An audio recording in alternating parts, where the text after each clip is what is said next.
Bismillah ar-Rahman ar-Rahim, mes chers frères, mes chères sœurs. Encore une autre fois, des merveilles numériques dans le Coran. Aujourd'hui, nous allons nous intéresser au début et la fin.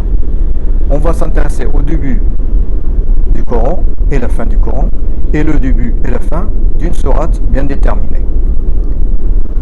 Observons bien, le Coran commence par sourate al-Fatiha, qui se compose de 7 versets, et se termine par sourate An-Nas, qui se compose de 6 versets. Si on fait cette opération qu'on fait d'habitude, mais cette fois, on va la faire dans le sens inverse, on va multiplier.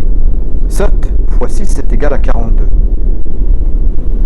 Maintenant, on va voir quel est le numéro de la sourate qui est 42.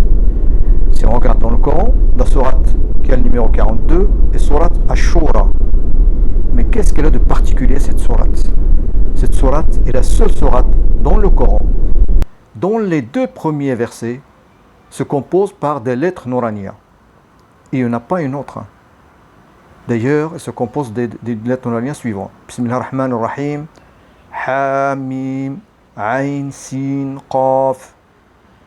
Donc voilà la particularité de cette sourate.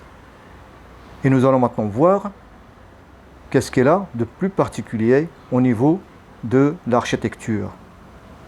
Mais avant tout, nous allons d'abord nous intéresser au mot Coran, puisqu'on est en train de travailler sur le début et la fin du Coran.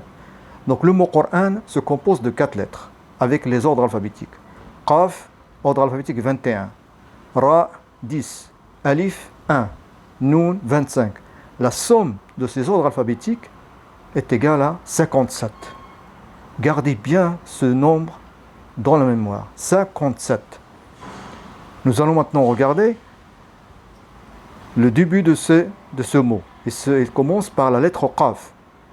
Et ce qui est particulier, c'est que Surat Ash-Shura a utilisé la lettre Qaf comme lettre Nouraniya. Et ce qui est plus étonnant, c'est que si on compte la lettre Qaf dans Surat Ash-Shura, nous allons trouver qu'elle se répète 57 fois.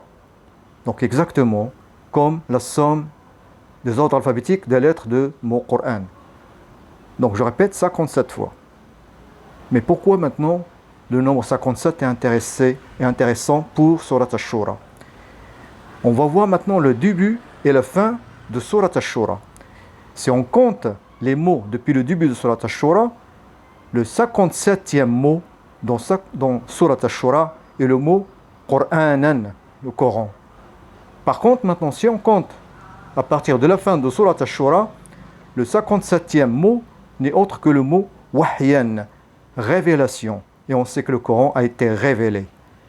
Donc, subhanallah, est-ce que vous vous rendez compte de ces merveilles?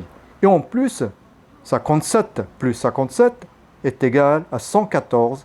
Et 114 est le nombre de sourates dans le Coran. Subhanallah. Franchement, c'est une architecture divine. C'est incroyable. Barakallahu fikum. Wassalamu alaikum wa rahmatullahi wa barakatuh.